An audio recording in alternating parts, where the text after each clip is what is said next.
Hydro carbon திட்டத்திற்கு எதிர்ப்பு தெரிவித்து துண்டு பிரசுரங்களை விநியோகித்ததற்காக சேலத்தில் கைது செய்யப்பட்ட கல்லூரி மாணவி வளர்மதி மீது குண்டர் சட்டம் பாய்ந்துள்ளது. விவசாயிகளுக்கு ஆதரவாக குரல் கொடுத்ததற்காக நக்சலைட் என்று அடையாளப்படுத்தப்பட்ட இந்த வளர்மதி யார் என்பதை விவரிக்கிறது இந்த செய்தி தொகுப்பு.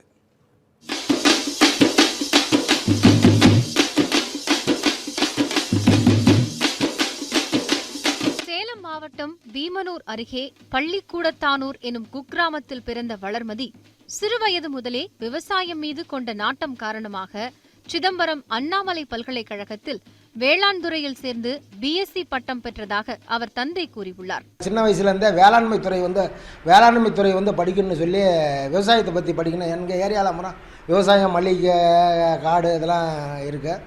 விவசாயத்தை பற்றி படிக்கணுங்கிறது அதனுடைய ஆசை.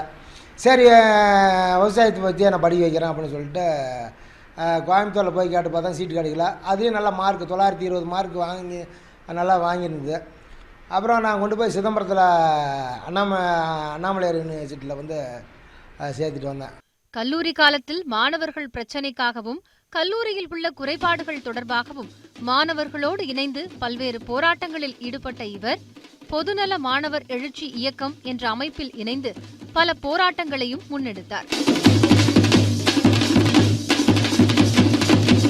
சேலத்தில் மாணவர்கள் நடத்திய ஜல்லிக்கட்டு போராட்டம் உள்ளிட்ட போராட்டங்களில் ஈடுபட்டு வந்த வளர்மதி இயற்கை பாதுகாப்பு குழு என்ற அமைப்பின் ஒருங்கிணைப்பாளராக செயல்பட்டு வருகிறார்.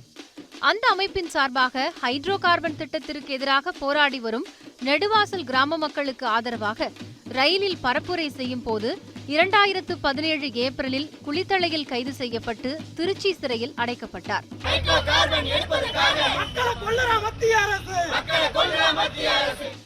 கடந்த மே மாதம் சிறையிலிருந்து வெளிவந்த வளர்மதியை நக்சலைட் என்று கூறி மீண்டும் கைது செய்த காவல்துறை அவர் மீது 6 வழக்குகள் இருப்பதால் குண்டர் தடுப்புச் சட்டத்தின் கீழ் கைது செய்துள்ளது. வளர்மதி சார்ந்துள்ள எந்த அமைப்புகளும் அரசால் தடை செய்யப்பட்ட அமைப்புகள் அல்ல என்ற நிலையில் அவர் மீதான குண்டர் சட்டம் எந்த அடிப்படையில் என்று வழக்கறிஞர் சந்தியூர் பார்த்திபன் கேட்டுள்ளார்.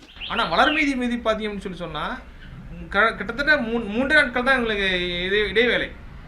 புதன்கிழமை இரவு வந்து கைது 9:40, வியாழக்கிழமை தான் வந்து ஒரு நாள், வெள்ளிக்கிழமை 2 நாள், சனி ஞாயிறு அரசு விடுமுறை. அது என்ன அரசு அலுவலகம் எங்காது சனி ஞாயிறு வழக்கமும் உங்களுக்கு தெரியும். உங்களுக்கு இந்த 2 நாட்களே வந்து இவங்களை வந்து குண்டத்தரப்பில் போட்டு கைது செய்கிற அளவுக்கு இந்த அவங்க எந்த அளவுக்கு என்ன குற்றம் பண்ணிட்டாங்க, அல்லது எந்த அரசுக்கு எதிராக தேசத்துக்கு என்ன இது குற்றச்செயல் ஈடுபட்டுட்டாங்க. மக்களுக்காக போராடும் எங்கள் மகளை எப்படி தடுக்க முடியும் என்று அவரது பெற்றோர் கேள்வி எழுப்பினர். இது வந்து இப்போ வந்து திட்டமிட்டு வந்து எதனால அங்கே கேஸ் இருக்குது, இங்கே கேஸ் இருக்குதுன்னு சொல்லி வந்து அங்கே சிதம்பரத்தில் இருக்குது, மதுரை இருக்குது, அங்கே இருக்குது, இங்கே இருக்குதுன்னு சொல்லி இப்போ குண்டாசு ஒரு நாளே இல்லை.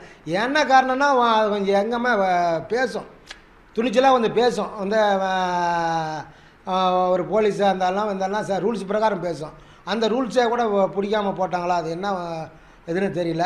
ஒவ்வொருத்தருக்கும் விவசாயத்து மேலேயும் நம்ம நாடு ஜனநாயக நாடு, எல்லாத்துக்குமே ஒரு உணர்வு இருக்குது. அதுதான் என் பொண்ணுக்கு இருக்குது, எனக்குமே இருக்குது. அந்த விவசாயிகளாக பார்க்கும்போது நானும் அவங்க கூட போய் உட்காரலாமான்னு தான் தோணுது எனக்கு.